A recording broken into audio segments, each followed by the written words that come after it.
Good day, I'm Andrea Chisholm and this is your Jis News for Wednesday, March 19. The Jeep component of government's major infrastructure development program MIDP is ready to get rolling. The Ministry of Transport, Works and Housing, the National Works Agency, the Jamaica Emergency Employment Program and the China Harbour Engineering Company signed a $630 million contract on Tuesday. It represents the first tranche of the $50 million that will be spent as part of the Jeep component. And it will be spent on roads, retaining walls, drains and sidewalk. While China Harbour is the main contractor for MIDP, small contractors will be hired to handle the Jeep component. As we go forward into our third year of Jeep, we are looking forward to creating additional employment, especially for those who are unemployed or underemployed. The major infrastructure development program will be executed at a total cost of $353 million. Meanwhile, the University Hospital Roadway is getting a welcomed facelift courtesy of a public-private partnership.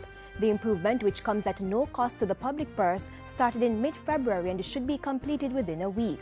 More than a dozen private sector companies, along with the National Works Agency and Petrojam, have combined skills and other resources to carry out the $80 million project. We have, for example, received assistance through equipment time, labor from some companies. Other companies have facilitated us in terms of the curb blocks, the oil, the bitumen that goes into the making of the asphalt was provided by Petrojam.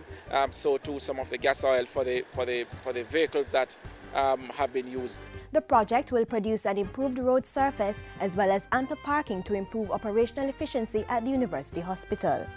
And the National Works Agency NWA has positioned itself to quickly respond to road and related works issues in Hanover. The agency recently opened a newly constructed office at HYLTON Court in Lucy at a cost of $25 million. Transport Works and Housing State Minister Richard Azan says the new office should enhance customer service, adding that the process will be replicated in other parishes. Hanover is off the list, so we can move to the others.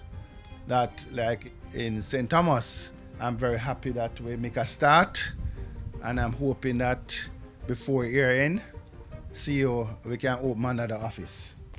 In other news, the Office of Disaster Preparedness and Emergency Management ODPEM says emergency personnel have made considerable progress in controlling and confining the tire fire that has been burning at the Riverton City disposal site since Sunday. A significant section of the facility that was on fire has been covered with soil to minimize the risk of further spread and to suppress residual bouts of smoke. Led by the Jamaica Fire Brigade, 24-hour operational presence is being maintained at the location, and steps are being taken to address air quality. Still, the area remains off limits for non-emergency response activities. Finance Minister Dr. Peter Phillips says micro, small and medium-sized enterprises MSMEs are taking advantage of the expansion opportunities being provided through the Exim Bank. Short-term pre- and post-shipment working capital loans year-to-date disbursements by Exim close to $3 billion, and line of credit facilities for the importation of goods year-to-date disbursements are close to $500 million.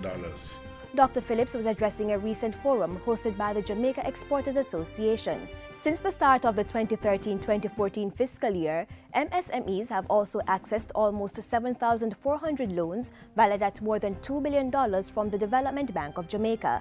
The National Insurance Fund will make another $1.5 billion available in the 2014-2015 financial year.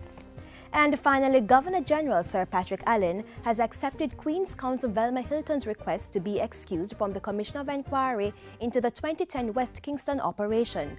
Ms. HYLTON was one of 3 jurists appointed by the Governor General on the advice of the Prime Minister in late February to inquire into the 2010 operation to capture the fugitive Christopher Dudu-Skoke. Since the announcement, there have been calls for her removal in light of comments she reportedly made during another Commission of Inquiry in 2001.